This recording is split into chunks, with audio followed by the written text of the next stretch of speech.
Be me, 24. Working as a barista, which is fine for now. I'm a feminist, a pretty vocal one online, and I try to be in my real life too. I believe in equality, dismantling patriarchal structures, and calling out toxic behavior when I see it. One of the things that really gets on my nerves is the whole concept of the friendzone. It's a term invented by men who feel entitled to a woman's affection just because they were nice to her. Like, you can't just be friends? It's pathetic. A woman doesn't owe you anything for basic human decency. I had what I thought was the perfect example of a healthy male-female friendship with Silas. He was my best guy friend. We'd known each other for years, since we were in the same general social circle. He was just dependable, like a comfortable old sweater. Sweet, a great listener, always willing to help out. The kind of guy you could call at any hour for anything. And I did. My car broke down a few months back on a rainy Tuesday. First call was to Silas. He left his work early to come pick me up and wait with me for the tow truck. Didn't even complain. When I moved into my new apartment last year, he was the one who spent his entire Saturday helping me move heavy boxes and assemble my IKEA furniture. I bought him a pizza, and he seemed genuinely happy with that. That's what real friends do. The main topic of our conversations was usually my dating life, or lack thereof. There was this guy, Cale. He was in our extended group of acquaintances. Cale was the complete opposite of Silas. He was tall, mysterious, had that kind of detached confidence that just drives you crazy. He was a challenge. He barely seemed to notice I existed, which of course made me want his attention even more. I would spend hours dissecting my minimal interactions with him to Silas. Did the way he said hey sound interested? Did he hold eye contact for a second longer than necessary? Silas would listen patiently, on the phone, over coffee, in his car while he drove me somewhere. He'd always offer the same supportive advice. Things like telling me Kyle was intimidating and I just needed to be myself. Honestly, his validation was the fuel that kept me going. A few months ago, there was a big party at a mutual friend's place. I knew Kyle would be there. I spent hours getting ready. I wanted to look effortlessly stunning. I showed up and immediately started scanning the crowd for him. Found him leaning against a wall talking to some girl. He was laughing at something she said. That deep, genuine laugh he so rarely used. It felt like a punch to the gut. I tried to catch his eye all night, walked past his group a few times. At one point, I was standing close enough to say hi. I mustered up all my courage. I walked over and said something like, "Hey, Cale, crazy party, right?" He glanced at me for a split second, a flicker of non-recognition in his eyes. He just gave a slight nod and turned right back to his conversation. He completely and utterly blanked me, in front of everyone. I felt my face get hot. I wanted the floor to swallow me whole. I made my excuses and left the party early, trying not to cry on the way out. The second I got inside my apartment, the tears started flowing.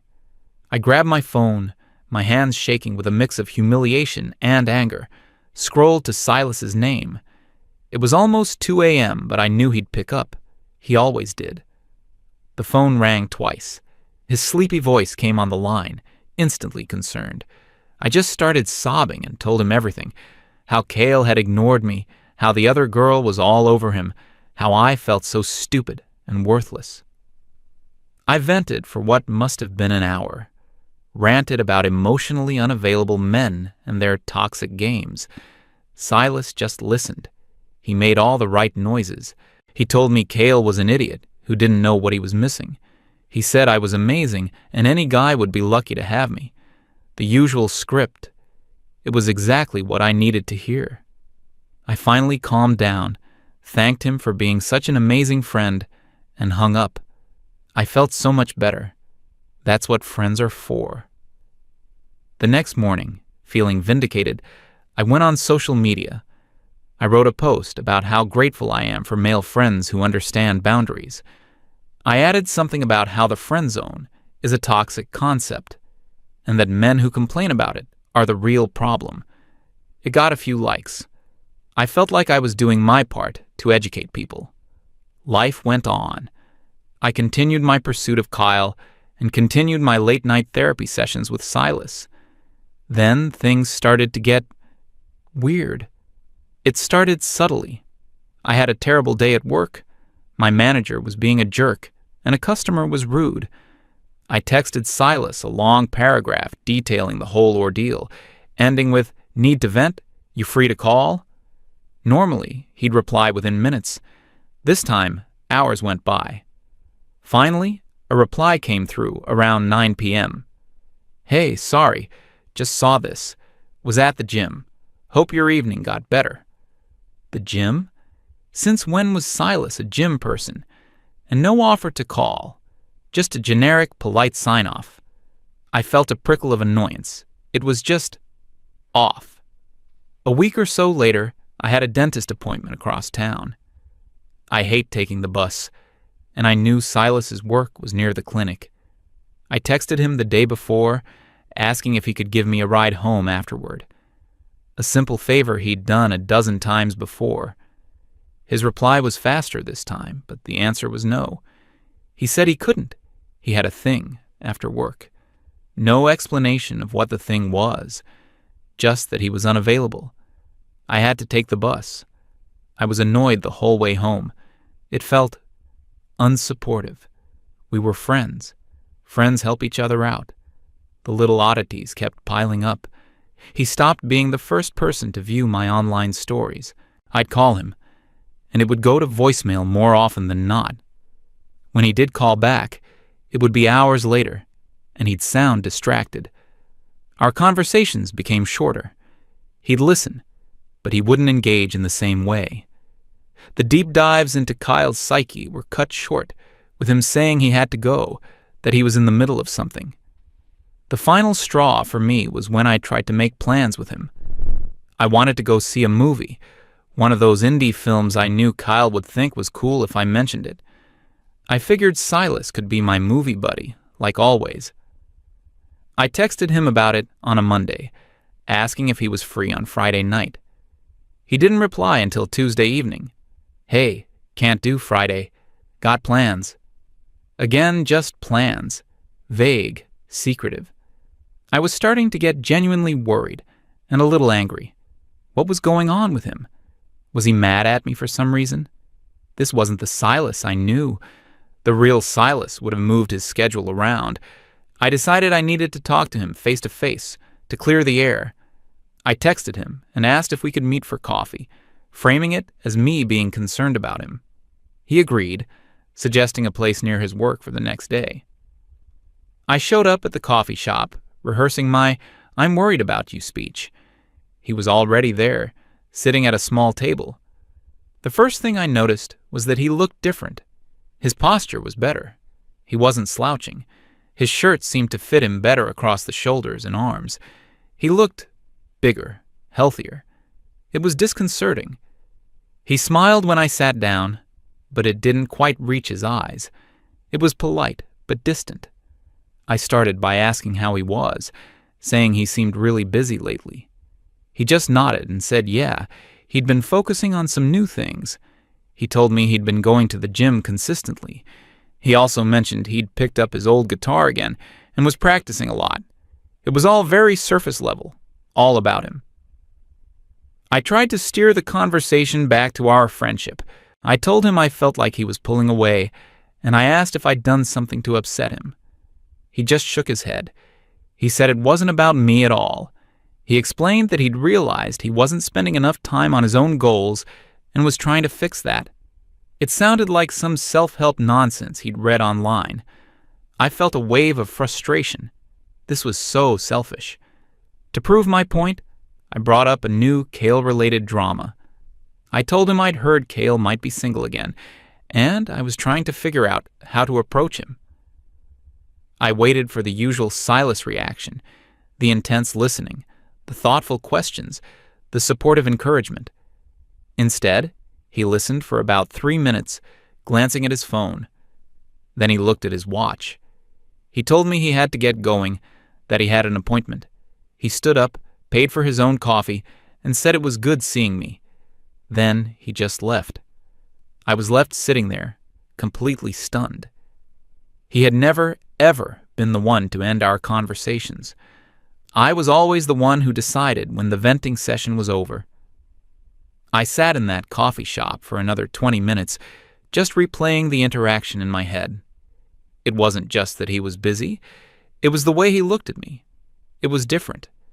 There used to be this warmth, this eagerness in his eyes. Now it was just neutral, polite disinterest. The comfortable old sweater was gone. In its place was something I didn't recognize, and I realized something else that truly bothered me. Throughout our entire 20-minute conversation, he hadn't asked me a single question about myself. The entire dynamic had shifted, and I had no idea why. I walked home feeling a strange mix of anger and panic. This wasn't right. Friends are supposed to be there for each other. He was being a bad friend. Maybe he'd fallen into one of those toxic online communities that preach about self-improvement at the expense of others. That had to be it. He was being influenced by some kind of toxic male ideology. My sweet, dependable friend was being corrupted. I decided I wasn't going to let this go. Our friendship was too important. I needed to fix him. I needed to make him see that he was being selfish and distant. I had to get the old Silas back. A couple of weeks went by. My attempts to communicate were met with the same polite but firm boundaries. He was always busy. He had plans. He was in the middle of something. The excuses were maddeningly consistent. I started to feel desperate. I was so used to having him as a sounding board that my own thoughts felt chaotic and loud without him to absorb them. Kyle had posted a picture of himself hiking with a group of people, and the girl from the party was in it. My mind was racing, and my first instinct, the one I'd had for years, was to call Silas and break it all down. I actually picked up my phone to do it, then stopped. I knew what his response would be. A short, unhelpful text message hours later.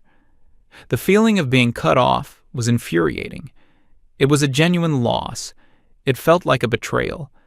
I had always been there for him, listening to his minor work problems or whatever. Okay, maybe he didn't have as many problems as I did, but the principle was the same. Friendship is a two-way street, and he had just closed his lane without any warning. I decided on a new tactic. If I couldn't get through to him with words, I'd create a situation where he would have to help me. An emergency.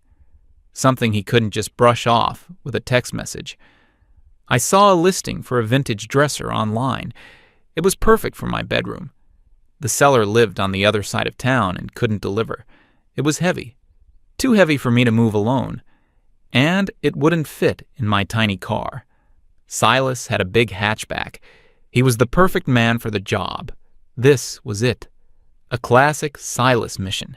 There was no way he could refuse to help a friend in need with something so practical.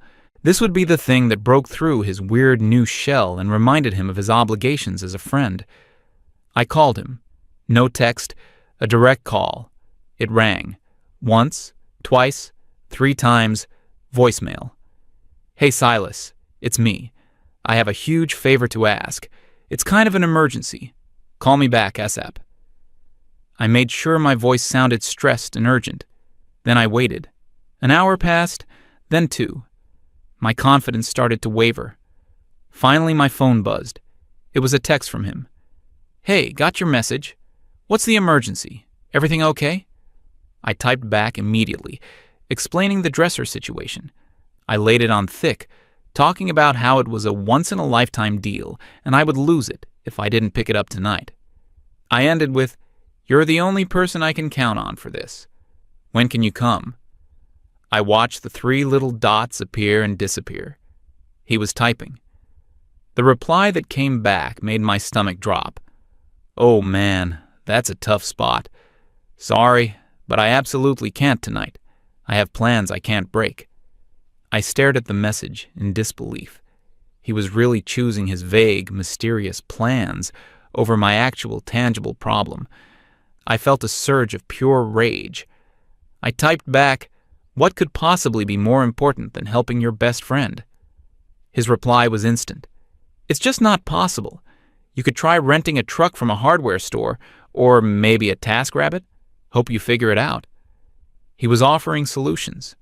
Practical, impersonal solutions. He wasn't offering himself. That was the moment I knew. This wasn't a phase. This wasn't him being temporarily weird. This was a permanent change. The old Silas was gone, and he wasn't coming back. I felt a genuine sense of panic rise in my chest. He was my safety net, my rock, and he had just calmly, politely, completely cut the rope. I didn't get the dresser. I just sat on my couch, phone in my hand, feeling more alone than I had in a very long time. The world felt a little less stable, a little less safe, and it was all his fault. The next few weeks were a blur of resentment. I tried to fill the void Silas left. I complained to my female friends about Kyle, but it wasn't the same. They'd offer advice like, "Just forget him," or "You deserve better." They didn't understand the nuance. They didn't have the patience to listen for hours while I analyzed every little detail. They didn't enable my obsession the way Silas had. They were trying to solve the problem. I just wanted to wallow in it with a supportive audience. I saw Silas's presence online, but it was like looking at a stranger's profile. He posted a picture of himself with his guitar, a genuine smile on his face. No angsty, thoughtful captions, just a simple statement about loving practice. Another time, he was tagged in a photo from a hiking trip. He was standing on a mountaintop, looking fit and happy. He was building a life, a real one, that didn't involve being on standby for my emotional emergencies. It felt like a personal insult. My own social life started to feel empty. My pursuit of Kyle, which had once felt like a thrilling, romantic challenge, now just seemed pathetic and exhausting. Without Silas to debrief with, the rejections felt sharper, the humiliations more acute. The fun was in the telling, in the drama of it all. Without an audience, it was just sad. One Friday night, a few months after our last real conversation, I was at a bar with a couple of girlfriends. We were there for our friend's birthday. I was in a terrible mood. Kyle had been invited, but he'd bailed at the last minute. I was sipping a drink, scrolling through my phone, and barely participating in the conversation. My friends were trying to cheer me up, but I was deep in my own self-pity. The bar was crowded and noisy. I was only half paying attention to my surroundings. Then my friend nudged me. "Hey, isn't that your friend Silas?" I looked up, annoyed. The last person I wanted to see was him. My eyes followed her pointed finger toward the entrance, and there he was. But it wasn't the Silas I knew, not at all. He was wearing a dark button-down shirt that actually fit him. His hair was styled differently. He carried himself with an easy confidence I'd never seen before. He wasn't hunched over or looking at the floor. He was scanning the bar, and he was smiling. And he wasn't alone. He was holding the door open for a girl who was with him. She was beautiful, not in a flashy, attention-seeking way. She had a natural, radiant look. She laughed at something he said, and the way she looked at him. It was pure admiration. It was a look I had craved from Kyle for years. A look I had never once given Silas. They walked past our table. Our eyes met for a brief second. He gave me a small, polite nod, the same one Cale had given me at that party. It was a nod of distant recognition. "I know you, but you are not part of my world right now." And then he was past me, leading his date to a spot at the bar. I watched them, completely frozen. My friends were chattering away. "Wow, he looks good. Who's the girl?" I couldn't speak. I watched as he ordered their drinks. He leaned in to hear her over the music, his hand resting gently on the small of her back. It was a gesture so natural, so possessive, and yet so gentle. I had never seen him touch a woman like that. I had only ever seen him carrying my heavy bags or fixing my broken shelf. She was telling him a story, her hands moving excitedly. He was completely focused on her, laughing at all the right parts. It was like watching a movie in which my dependable side character had suddenly become the leading man in his own romantic comedy. And I wasn't even an extra. It hit me then. A cold, hard realization that washed away all my anger and replaced it with a hollow kind of dread. The Friendzone wasn't a myth I was bravely debunking. It was a system, a resource. It was a comfortable, one-sided arrangement where I got all the benefits of a partner's emotional support, validation, and labor, without having to provide any of the intimacy or respect in return. Silas wasn't my friend. He was my emotional butler, and he had just quit without notice. He hadn't been corrupted by toxic masculinity. He had just developed self-respect. He had stopped setting himself on fire to keep me warm, and in the warmth of his own fire, he had found someone who wanted to share it with him, not just use it. I felt sick to my stomach. My friends were still talking, but their voices sounded distant. All I could see was him, happy and thriving, in a world that I had no part in. The girl he was with didn't look like she called him crying at 2 a.m. about some other guy. She looked like she valued him. The rest of the night was a wash. I went home early, making some excuse about a headache. The truth was, my entire reality had been shaken. I got home and sat in the dark. The anger was gone. The self-righteousness was gone. All that was left was a profound sense of loss. Not the loss of a friend, but the loss of a utility. The loss of an unpaid, unappreciated emotional servant. My support system, the one I took for granted, and even mocked the concept of, had packed up and left. I picked up my phone, my thumb hovering over his name in my contacts.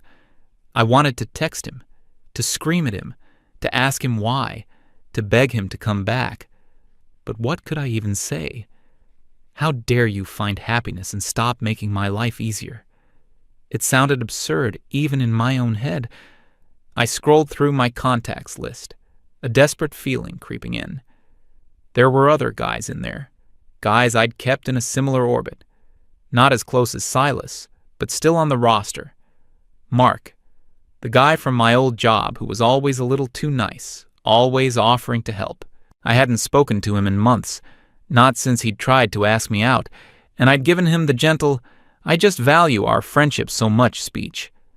I typed out a message. "Hey Mark, long time no see. How have you been?"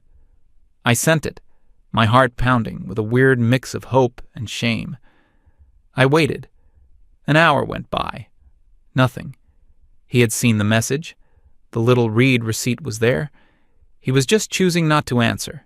The rejection felt surprisingly painful. Okay, next. David. A guy from a book club I'd been in. Quiet, sweet.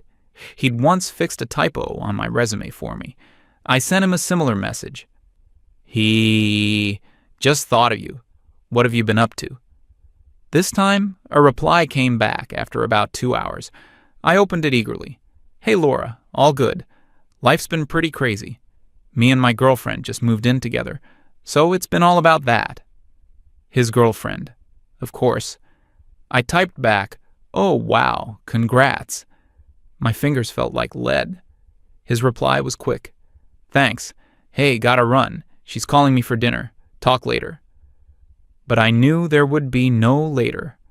I put my phone down on the table. The screen was dark. The silence in my apartment was deafening. There was no one to call, no one to text, no one waiting on standby to absorb my feelings. The entire network of convenient male support I had built around myself had dissolved. It wasn't a coordinated conspiracy. They hadn't all talked to each other. They had just, one by one, decided to invest their time and energy into people who invested back. They had moved on, they had grown up, and I was left behind, stuck in the same loop of complaining about the same guy who didn't care about me. The shock was overwhelming.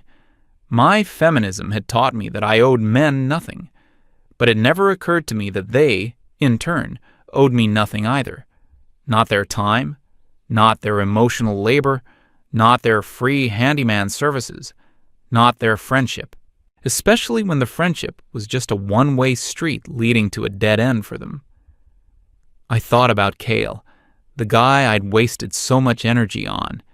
He offered nothing, no support, no kindness, no time, and that's what made him a prize in my eyes. I thought about Silas.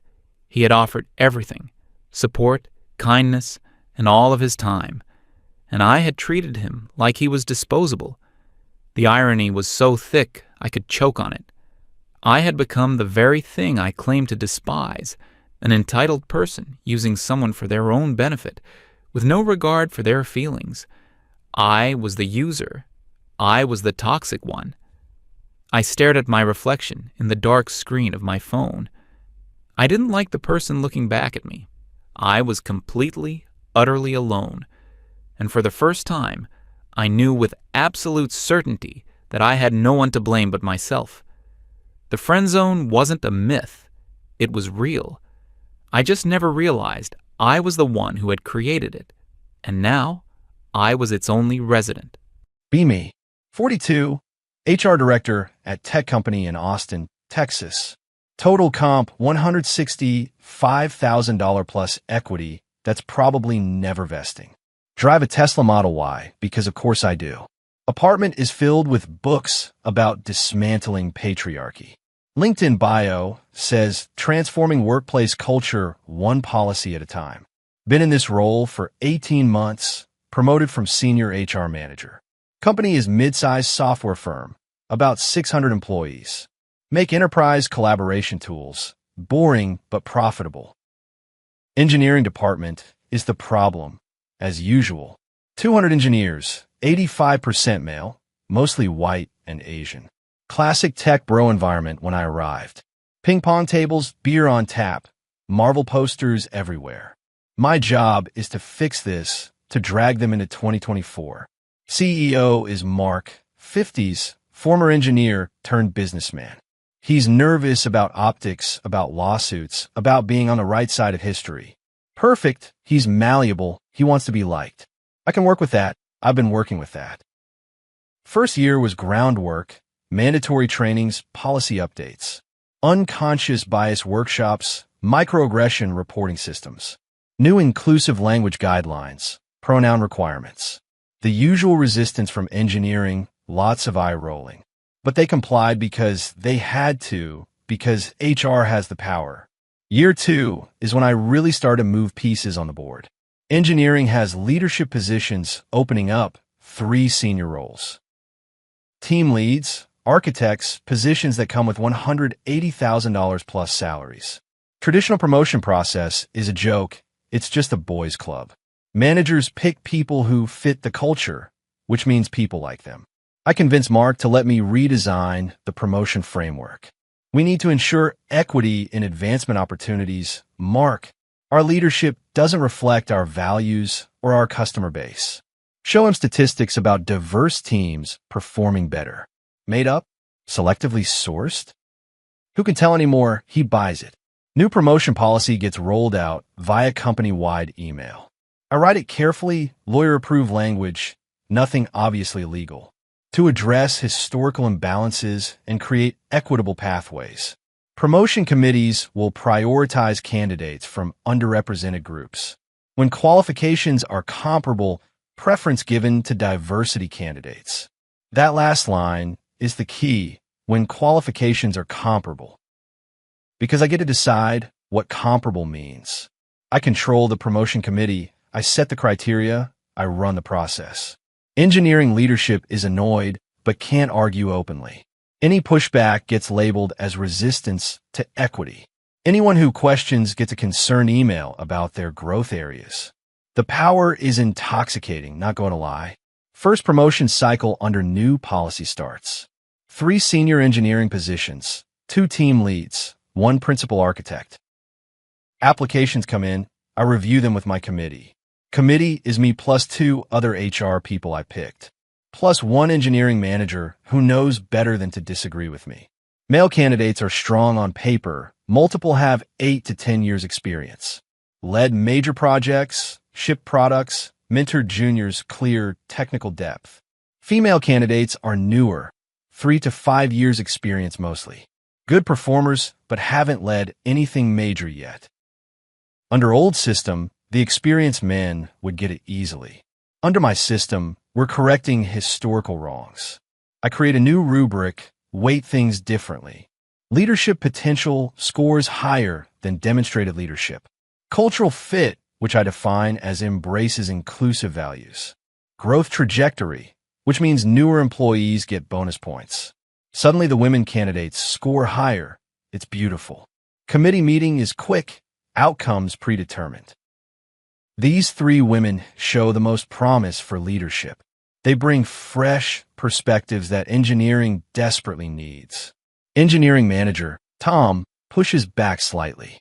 Sarah is great, but she's only been here 2 years. This role needs someone who knows the legacy systems. That's exactly the kind of thinking that perpetuates inequality, Tom. We're not looking for carbon copies of existing leaders. We're building the future, not cloning the past. Tom goes quiet, doesn't want to be labeled as resistant. I know his performance review is coming up. He knows it too. Promotions get announced. 3 women get the senior roles. Engineering department goes eerily quiet. No complaints in writing. Just a lot of private Slack messages I'm not seeing probably. Couple of the passed over men request feedback meetings. I meet with them, prepared with my talking points. One guy, David, been here 9 years, strong technical record. I'm confused about why I wasn't selected. I have twice the experience. David, this isn't about years served. It's about leadership capability. The selected candidates demonstrated stronger, inclusive leadership values. Also, we need to address historical gender imbalances in senior roles. He's trying to stay professional. I can see him choosing words carefully. I understand diversity is important, but shouldn't experience matter too? Are you suggesting the women who were promoted aren't qualified? No. I'm asking about the criteria that were used. The criteria are confidential to ensure fairness and avoid bias. He leaves looking defeated. Good. He should examine his privilege. Another guy, James, similar conversation, similar outcome. He actually tears up a little, says he thought this was his year. I feel a twinge of something, but push it down. This is bigger than individual feelings. This is systemic change. Next promotion cycle. 6 months later, same pattern. 2 more senior roles open. I run the same process. Again, women with less experience get promoted over men with more. This time the murmuring is louder. People are clearly talking. One of the senior male engineers, Robert, requests meeting with Mark. Mark tells me about it afterward. Looks uncomfortable. Robert says the men feel like they're being discriminated against. He says the promotion process isn't transparent or fair. I deploy the defense, the one that always works. Mark, this is classic privilege backlash to equity initiatives. When you're used to unfair advantages, equality feels like oppression. If Robert has concerns, he should examine why he feels threatened by women's success. Mark nods slowly. Yeah, I guess that makes sense. Should I be worried about legal issues, though? Not at all. Our policy is legally sound. It's about equity, not quotas. We're simply correcting historical imbalances. Court support that. Another lie, another half-truth, but he accepts it. What I don't know is that the engineers are talking, comparing notes. What I don't know is that they're documenting everything. What I don't know is that they're not stupid, they're fucking engineers. They know how to collect data, how to analyze patterns, how to build cases. Month 14 of my Equity in Promotions initiative. I've overseen 5 promotion cycles, pushed through 11 women into senior roles. Meanwhile, 23 men with stronger qualifications were passed over. My system is working perfectly. Leadership is slowly rebalancing. Get email from Mark's assistant. CEO wants to see you. 2 p.m. today. Bring legal. Wait, bring legal? That's weird. We usually include legal and policy discussions. But why would Mark's assistant phrase it that way? Show up at 2 p.m., Mark's office, expected to see just Mark and our general counsel. Instead, there's Mark, our GC, 2 people I don't recognize in suits, and 5 senior male engineers sitting stone-faced along the wall. Robert, David, James, and 2 others I've had tense conversations with. My stomach drops. This is an ambush. Mark looks miserable, won't make eye contact. Please sit down, the general counsel says. Her tone is arctic. One of the suits speaks, man in his 60s, expensive watch. I'm Richard Chun, outside counsel retained by a group of your employees. This is my colleague Amanda Rodriguez. We specialize in employment discrimination. Oh fuck, this is really bad. These 5 gentlemen, plus 18 others, have retained us to represent them in a matter concerning systematic discrimination in your promotion process. My hands are shaking. I grip the chair arms to steady them. That's absurd. Our promotion process prioritizes equity and inclusion. Richard pulls out a document. It's thick, has to be 100-plus pages. Yes, let's discuss your equity process. He opens to a tab. It's a spreadsheet, color-coded, detailed. Over the past 18 months, you've overseen 5 promotion cycles, resulting in 11 promotions to senior engineering positions. All 11 went to women, 0 went to men. I try to interrupt. That's because we were correcting. Let me finish. His voice is steel. During this same period, 34 engineers applied for these positions. 23 were men, 11 were women. 100% of women who applied were promoted. 0% of men who applied were promoted. He flips to another tab. This one has performance data. Here are the average performance review scores for the past 3 years. Male applicants who were rejected, 4.3 out of 5. Female applicants who were promoted, 3.7 out of 5. Another tab, years of experience. Male applicants average, 8.4 years. Female applicants average, 3.2 years. Another tab, major projects led. Male applicants average, 6.7 projects. Female applicants average, 1.9 projects. He's methodically destroying me with data, engineer's revenge. In every objective measure of qualification and performance, the male applicants exceeded the female applicants significantly. Yet 0 men were promoted and all women were promoted. I'm sweating now, literally feel drops on my forehead. Our process considers multiple factors beyond just technical. Yes, let's discuss your process. Amanda takes over. She's even scarier. She pulls out printed emails, my emails to committee members. Here's an email you sent to the promotion committee, dated March 15th. She reads it aloud, my own words condemning me. We need to be intentional about increasing women in leadership. If we don't promote Sarah, we'll have another all-male senior team. Let's make sure we can justify our diversity choice.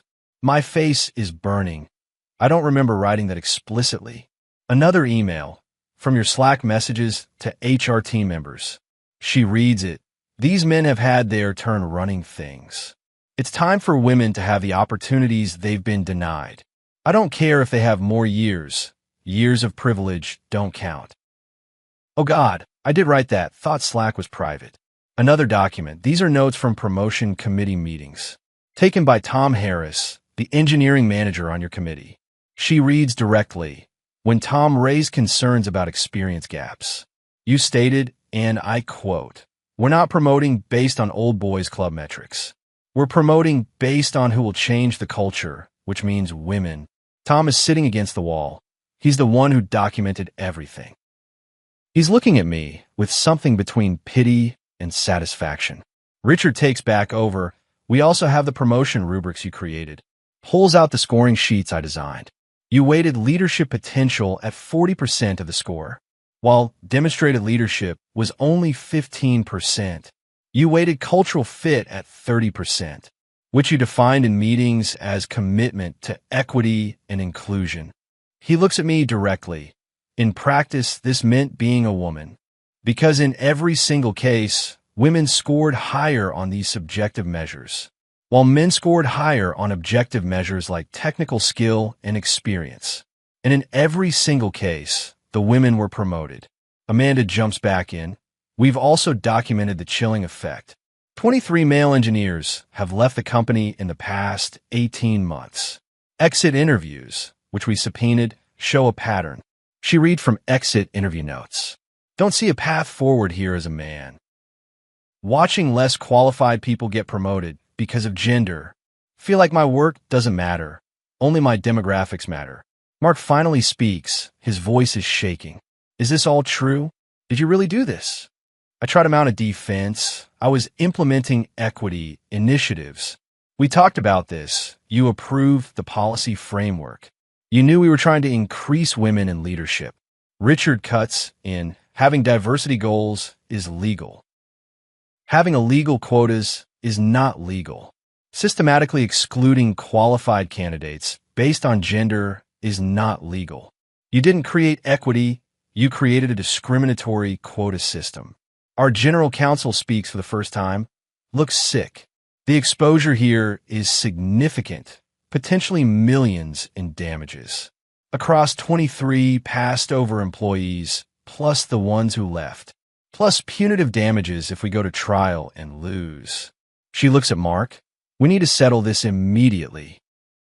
Mark looks at me, something breaking in his expression. Did you know this was illegal? Did you know you were discriminating? I'm crying now, can't help it. I was trying to fix inequality. The system was biased against women. I was correcting it. Robert speaks up from a wall. His voice is calm but hard. You didn't correct bias. You reversed it. You didn't create fairness. You created a different unfairness. You punished us for what other men did in other companies. David adds, I have a daughter. I want her to have opportunities. But I also want to be judged on my work, not my gender. You made gender the only thing that mattered. James, the one who cried in my office, his voice cracks.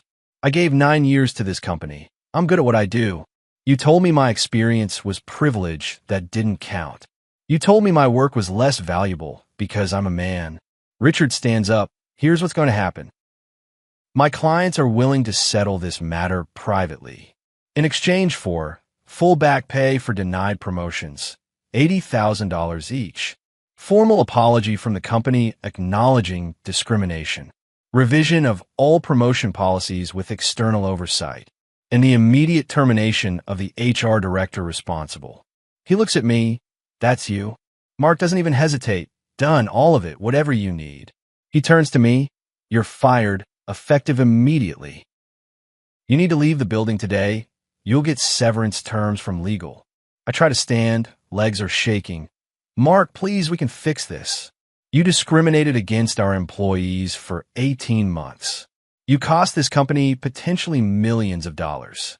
You destroyed our reputation and violated the law. There's nothing to fix. You're done. Security is called. Same security guard I used to boss around. He won't look at me as he escorts me out. Walk through the office in a daze. People stare. My desk has already been packed. IT kill my access. Box of personal items sitting there, plants, books, framed diplomas. All those degrees, all that training, and I'm carrying it out in shame. Drive home crying. Can't even see the road properly. Get to apartment, open laptop, check LinkedIn. Already I see messages from recruiter connections. Hey, saw the news, so sorry to hear. Hope you're okay. News? What news? Check Twitter. Tech company settles with male employees over promotion discrimination. Article is already written. Must have been embargoed. Waiting to drop. My name is in it. Quotes from the settlement announcement. HR director terminated for implementing discriminatory promotion policies. Comments are brutal. Absolutely savage. This is what happens when equity becomes revenge. Discriminating against men to help women is still discrimination. Another example of DI policies going too far. Even other HR professionals are piling on. This is why we need objective criteria and documentation. This person gave all of us a bad name. Check my bank account, do math on expenses. Mortgage, car payment, student loans, regular spending. I have maybe 4 months of savings if I'm careful. Start sending out applications immediately, same day. HR director roles, VP of people roles, culture positions. Nothing, absolutely nothing, radio silence. 2 weeks later, first rejection comes in. We've decided to move forward with other candidates.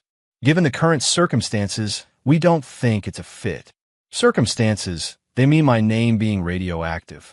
Google my name, the settlement article is first result. Second result is a Medium post someone wrote. Case study, how one HR director's bias destroyed careers. Third result is a Reddit thread with 10,000 upvotes. HR director fired for discriminating against men. Here's what we can learn. Month 2. Savings are draining faster than expected. Had to pay my share of legal fees from the settlement. Company isn't covering my portion. I was terminated for cause.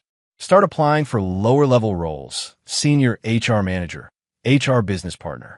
Still nothing. Even people I thought were friends aren't returning calls. One former colleague is honest with me over coffee. Look, nobody wants to touch you right now.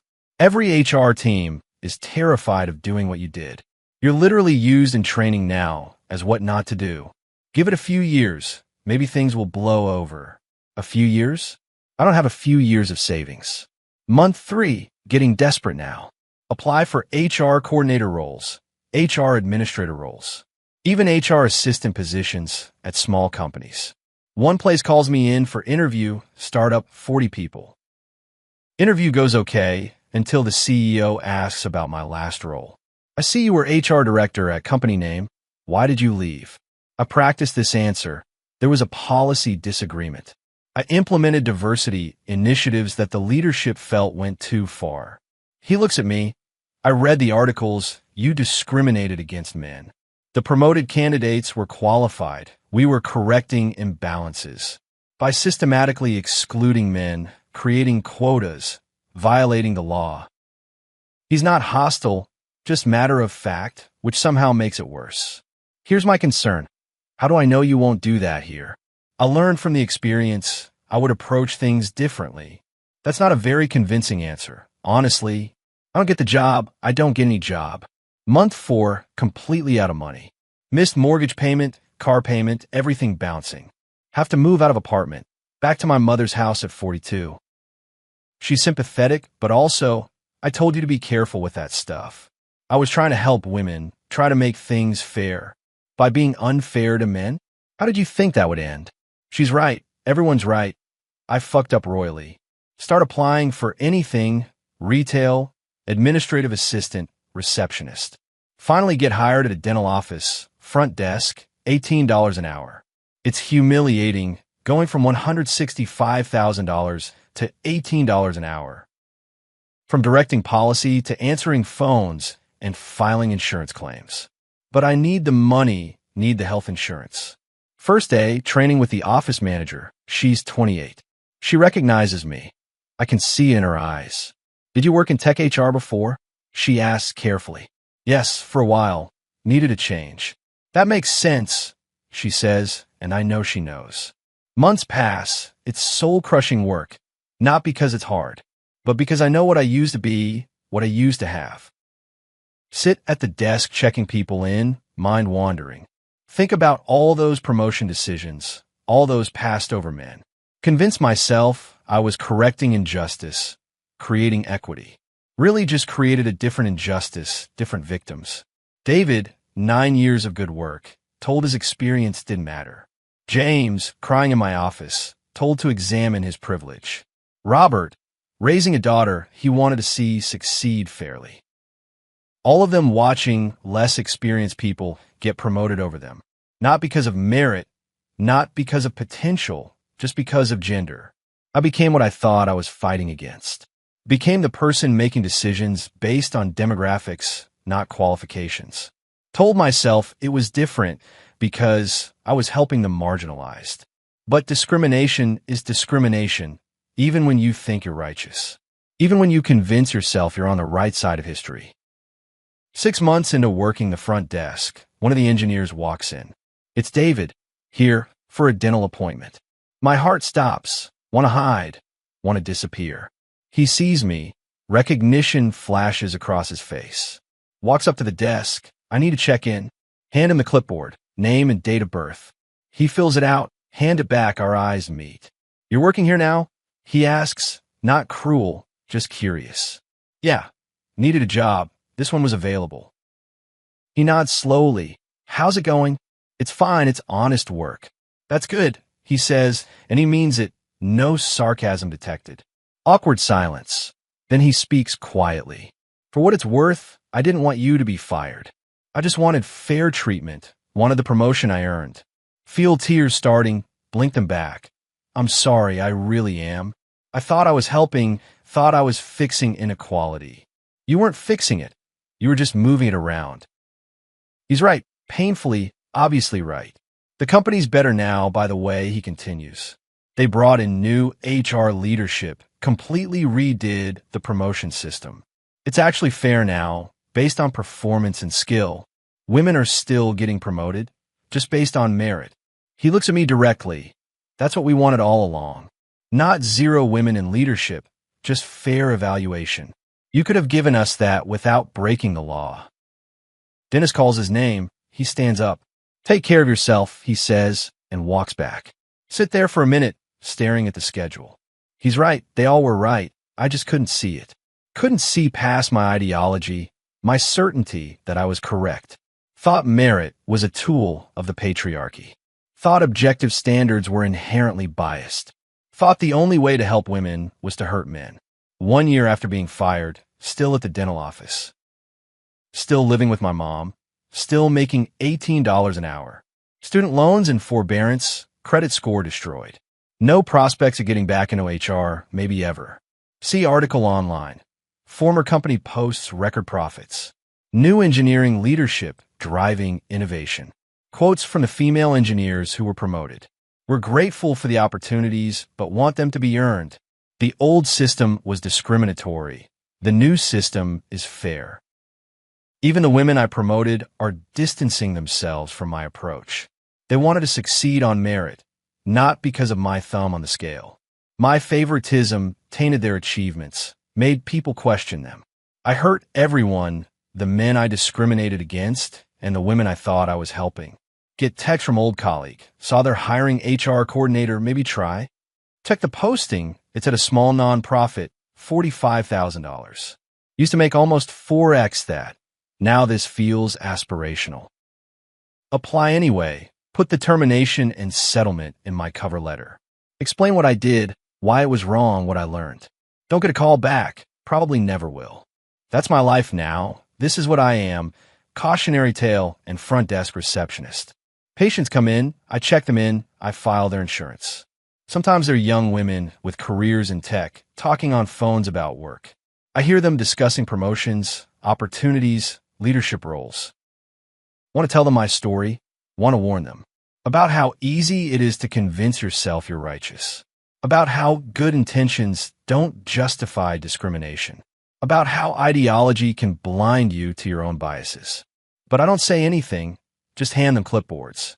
Please update your information and sign at the bottom. My advice isn't wanted. My experience isn't valuable. I'm just the woman at the front desk who used to be somebody, who used to have power and used it badly, who thought she was building equity but built injustice, who learned too late that discrimination doesn't become justice. Just because you change who the victims are. Still live in mom's house, still make $18 an hour, still Google my name, sometimes still see those articles, still get sick feeling in stomach reading the comments, but mostly just get through days checking people in, taking copays, answering phones, doing honest work, not changing the world, not fighting for causes, just surviving the consequences of my certainty. That's my life. That's what I built. With my equity initiatives and promotion policies. With my conviction that I was correcting history. Really just repeating it with different victims. And now I'm here, 42 years old, starting over from nothing. Because I thought being righteous mattered more than being fair.